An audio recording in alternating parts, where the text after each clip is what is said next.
రాజకీయ ప్రయోజనాల కోసం వాడుకున్న స్వామివారిని ఆయన మాత్రం ఆయన యొక్క మహిమలను ఎప్పటికీ ప్రదర్శిస్తూనే ఉంటారు. ఆయనను ఆయన కాపాడుకుంటూ ఆయన మనకి ఏ విధంగా మనల్ని ఆయన చల్లగా చూస్తాడో కూడా మనం చూస్తూనే ఉన్నాం. ఇటీవల ఆంధ్రప్రదేశ్ రాష్ట్ర ముఖ్యమంత్రి చంద్రబాబు నాయుడు గారు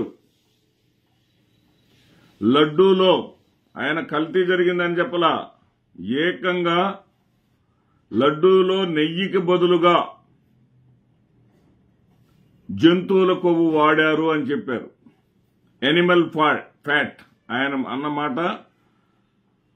అన్న మాటను మీకు వినిపిస్తాను తర్వాత. నేను ఈ వీడియో అయిన తర్వాత జంతువుల కొవ్వు వాడారు, ఎనిమల్ ఫ్యాట్ ను వాడారు, దేనికి బదులుగా నెయ్యికి బదులుగా అని తీవ్రమైనటువంటి ఆరోపణ చేశారు.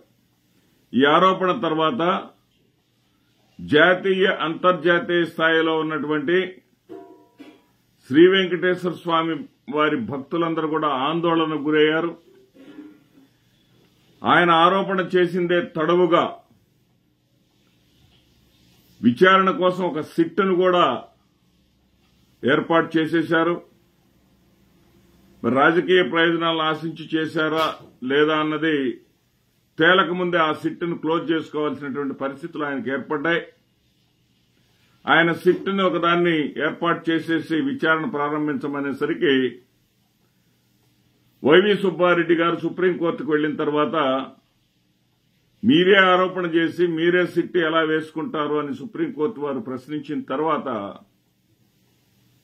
సుప్రీంకోర్టు పరిధిలో మరి మేము సూచించిన ప్రకారం ఫలానా వాళ్ళని పెట్టుకుని సిట్ను వేయండి అని చెప్పేసి ఆదేశాలు జారీ చేసిన తర్వాత సిఐడి ఆధ్వర్యంలో జరగాలని చెప్పిన తర్వాత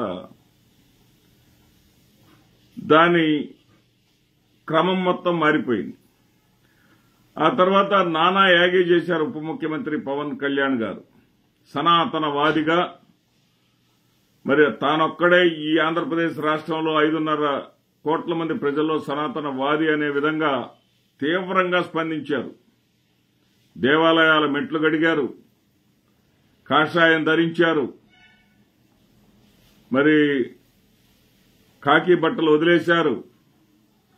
చాలా లోతుకి వెళ్లిపోయాడు ఆయన. వెళ్లిపోయి విపరీతంగా ప్రజలను రెచ్చగొట్టేటటువంటి ప్రయత్నం చేశారు. సరే, ఆందోళనలు అనేవి ప్రజల్లో పెరిగిపోయినాయి, భక్తుల్లో మరీ ముఖ్యంగా భక్తుల్లో పెరిగిపోయినాయి. ఆందోళనల్ని తీవ్రస్థాయికి తీసుకువెళ్లటంలో చేయాల్సిందల్లా చేశారు రాష్ట్ర ముఖ్యమంత్రి వర్యులు, ఉప ముఖ్యమంత్రి వర్యులు. వాళ్లకు తోడేటు హిందూ సంఘాలు, మత సంఘాలు, జై బజరంగ్ దళ్ అంటూ బజరంగ్ దళ్ సంఘాలు అన్ని కూడా అందరూ కూడా తోడయ్యారు. అది పెద్ద నానా యాగి అయింది. అయితే ఎప్పుడైతే చంద్రబాబు నాయుడు గారు ఆయనే ఆరోపణ చేసి ఆయనే ఎట్లా విచారణ చేసుకుంటారని గౌరవ సుప్రీంకోర్టు వారు ఆదేశించిన తర్వాత సిఐడి ఆధ్వర్యంలో జరుగుతున్నటువంటి విచారణ ఏదైతే ఉన్నదో, నెయ్యి కల్తీ జరిగింది నిజమే అని ఒప్పుకున్నారు. నెయ్యి కల్తీ జరిగిందనేది నిజమేననేది సిఐడి వారు ప్రత్యేకించి ఒప్పుకోవాల్సినటువంటి పనేం లేదు, మనందరికీ తెలిసినటువంటి విషయమే. తిరుమల తిరుపతి బోర్డు వారు, టీటీడీ వారు 3 రకాలుగా 3 దశల్లో దాని మీద మరి టెస్టులు చేయిస్తారు. 3 టెస్టుల్లో కూడా కల్తీ జరిగినట్లుగా వాళ్ళకి నిర్ధారణ అయిన తర్వాత మరి దానిని ఎన్డీడీబీకి పంపించారు. ఆ ఎన్డీడీబీలో కూడా వాళ్ళు ఏం చేశారు, వనస్పతి అంటే మొక్కల సంబంధించినటువంటి ఆయిల్ కలిసేటటువంటి అవకాశం ఉంది అని చెప్పేసి వాళ్ళు చెప్పడం జరిగింది. దానిని ఆసరాగా తీసుకొని చంద్రబాబు నాయుడు గారు ఎనిమల్ ఫ్యాట్ కూడా కలిసి ఉండవచ్చు, అయితే దీని మీద ఫర్దర్ టెస్టులు చేయవలసి ఉంది అని వాళ్ళు ఎక్కడో పెట్టిన దాన్ని తీసుకొచ్చేసి ఆయన అసలు నెయ్యికి బదులుగా జంతువుల కొవ్వు వాడారు అని తీవ్రమైనటువంటి ఆరోపణలు ఒక బాధ్యతాయుతమైనటువంటి పదవిలో ఉండి చేశారు. ఆ చేసిన తర్వాత వెంకటేశ్వర స్వామి ఆగ్రహాన్ని ఆ పాలకులు కూడా చవి చూడవలసి వచ్చింది. నేను ఉదాహరణతోటి మీకు చెప్పాల్సినటువంటి అవసరం లేదు. ఇకపోతే ఈ విచారణ జరుపుతున్నటువంటి వీళ్లు ఆ నెయ్యిని వాడలేదు, నెయ్యిని వెనక్కి పంపించేశారు అనే విషయాన్ని తేటతెల్లం చేశాయి. అంటే నెయ్యిలో కల్తీ జరిగింది మాట నిజమే, లడ్డూలో కల్తీ జరగలేదు కాక జరగలేదు అని తేల్చేసింది. అంటే లడ్డూలో పవిత్రమైనటువంటి లడ్డూని అపవిత్రమైన చేయాలని చూసిన వాళ్ళు ఎవరు అనేది విజ్ఞులైనటువంటి భక్తులు ప్రజలు తేల్చుకోవాలి. దానిలో కూడా రాజకీయ ప్రయోజనాలు ఆశించి దానిని కూడా రాజకీయం చేయాలని ప్రయత్నం చేసినటువంటి వాళ్ల పట్ల వీరి మనసుల్లో ఉన్నటువంటి అభిప్రాయాలని భక్తులు మార్చుకోవాలనేది నా విన్నపం. ఇదే సందర్భంలో వాళ్ళు విచారణలో ఏం చెప్పారంటే, ఏదైతే కల్తీ నెయ్యి ఒక ఏఆర్ డైరీయే కాదు, బోలో డైరీ, వైష్ణవి డైరీ వాళ్ళ అందరి దగ్గర నుంచి కొనుగోలు చేసినటువంటి నెయ్యిలో కల్తీ జరిగింది. అయితే ఇక్కడ మేము విచారణ చేస్తున్నటువంటి అంశం వల్ల ఏంటంటే, సప్లై చేయగలిగినటువంటి శక్తి సామర్థ్యాలు లేనటువంటి ఏఆర్ డైరీకి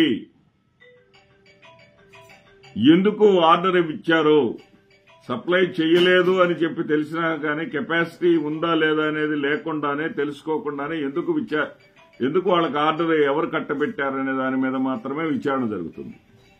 అంటే ఇక్కడ ఇంకా కొద్దో గొప్ప ఎవరైనా సరే భక్తులు మనం తిన్నటువంటి లడ్డు అపవిత్రమైందని కానీ స్వార్థంతో రాజకీయ ప్రయోజనాలను ఆశించి మరి హిందువుల మనోభావాలతోటి ఆడుకున్నటువంటి క్రీడలో భాగంగా ఇంకా ఎవరైనా సరే బాధపడి ఉంటే ఆ అంశం గురించి ఇంకా నెయ్యిలో కల్తీ కలిసిందేమోననేటటువంటి లడ్డూలో కల్తీ ఉన్నదేమోననేటువంటి ఆలోచన ఉంటే వాళ్ళందరూ కూడా బయటికి రండి.